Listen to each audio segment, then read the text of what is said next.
নুমলীগড়ৰ এখন কাঠনিত মনোমোহা দৃশ্য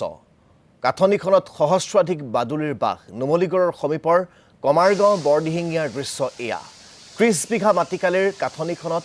বছৰ বছৰ ধৰি আশ্ৰয় লৈ আহিছে বাদুলিৰ জাকটোৱে এই বাদুলিৰ জাকটো এতিয়া বিভিন্নজনৰ বাবে হৈ পৰিছে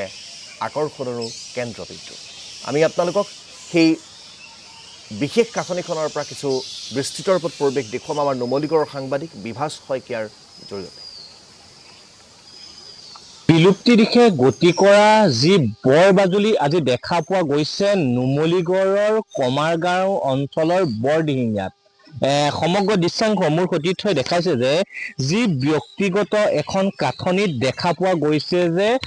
বিলুপ্তি দিশে থকা বৰ বাদুলি এই প্ৰায় 1500ৰ পৰা 2000 বৰ বাদুলি এই কাঠনিখনত আছে নুমলীগড় বন অধীনত থকা এই বৰ বাদুলিৰ কাৰণে তেওঁলোকে বহুতো কাম কৰি আছে তেওঁলোকে সংৰক্ষণ কৰি আছে আৰু আমি আজি য'ত ইয়াত উপস্থিত আছো মোৰ সতীৰ্থই দেখাইছে যে বহুতো খেলি আছে যি বৰ বাদুলিসকলে দিনৰ ভাগত তেওঁলোকে এই গাঁথনিখনত থাকে আৰু ৰাতিলৈ খাদ্য সন্ধানত ওলাই যায় এজন সচেতন ব্যক্তি উপস্থিত আছে আমাৰ লগত মই তেওঁৰ পৰা জানিব বিচাৰিম এই বৰ বাদুলি কেনেকৈ আহিল কেতিয়াৰ পৰা আছে মই আপোনাৰ পৰা জানিব বিচাৰিম কওকচোন বোকাখাট হামৰ জিলাৰ মহৰা মৌজাৰ অন্তৰ্গত বৰদিহিঙীয়াৰ এইখন এখন ব্যক্তিগত কাঠনি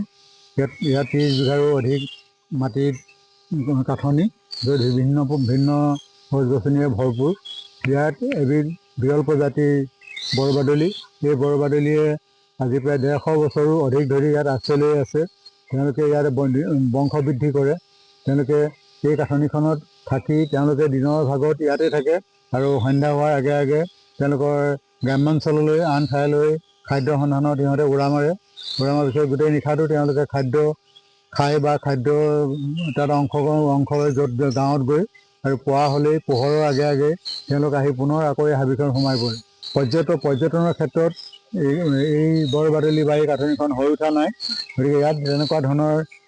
বৈজ্ঞানিক দৃষ্টিভংগীৰে বৰ বাদুলি তেওঁলোকৰ নামাকৰণ হওক তেওঁলোকৰ বংশ ইত্যাদি কৰি যিমানখিনি যদি নাম ফলক এখনো নাই তেনেকুৱা ধৰণে যদি কৰিব পৰা যায় তেতিয়া নিশ্চয় ইয়াত দেশী বিদেশী পৰ্যটক আহিব বা বৰ বাদুলিখিনিৰ কাৰণেও যথেষ্ট ভাল হ'ব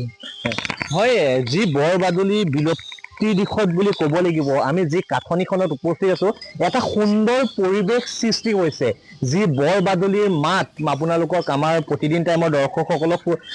শুনিবলৈ পাইছে যে যি বৰ বাদুলিৰ মাত এটা সুন্দৰ পৰিৱেশ হৈছে এই কাঠনি খনত যি ব্যক্তিগত কাঠনিখনৰ কোনো গছ এডালো অনিষ্ট কৰা নাই সেই মানুহসকলে এনেকৈ যদি তেওঁলোক বন বিভাগ আৰু স্থানীয় ৰাইজ চৰকাৰে যদি এই অঞ্চলত ভালকৈ পৰ্যবেক্ষণ কৰি পেলাই থয় তেতিয়া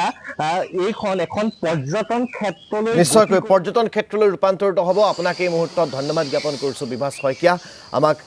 কমাৰগাঁৱৰ বৰদিহিঙীয়া গাঁৱৰ এই বিশেষ কাঠনিখনৰ দৃশ্য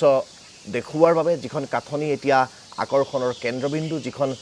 কাঠনি অন্যান্য কাঠনিতকৈ পৃথক যিখন কাঠনিৰ মনোমোহা দৃশ্যই আপ্লুত কৰে সকলো